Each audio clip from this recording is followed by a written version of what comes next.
अरमान को हुआ अपनी गलती का एहसास। ये रिश्ता क्या कहलाता है कि अपकमिंग एपिसोड में आप देखेंगे दोस्तों, अरमान को अपनी गलती का एहसास हो जाता है। वो अभीरा से माफ़ी मांगता है और कहता है कि प्लीज़ मुझे माफ़ कर दो अभीरा।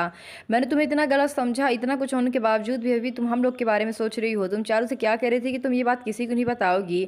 सब कुछ जानते हुए भी तुम चाहती अभीरा तो सबसे जाके चीख चीख के कहती, जब सब तुम पर इल्ज़ाम लगा रहे थे और तुम्हें पता नहीं क्या क्या बोल रहे थे। मैंने भी तुम पर कितना ताना बरसाया और घर वालों ने भी तुम पर कितना ज़्यादा जुल्म किया और क्या कुछ नहीं कहा तुम्हें, लेकिन फिर भी तुमने अपना पक्ष नहीं लिया। ना ही तुम किसी के पास गई और तुमने चीख चीख के कहा कि तुमने फाइल्स नहीं चुराई हैं। मेरी गलती कि मैंने तुम्हारा यकीन नहीं माना। प्लीज़ मुझे माफ़ कर दो अभीरा, हो सके तो प्लीज़ मुझे माफ़ कर दो। मुझे मेरी गलती का एहसास है।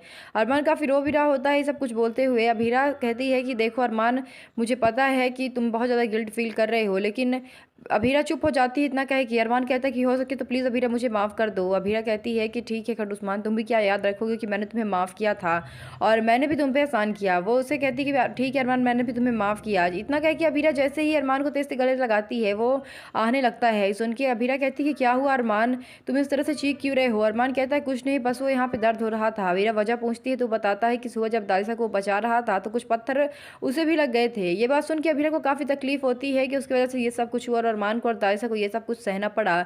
इसलिए वो अंदर ले जाके उसे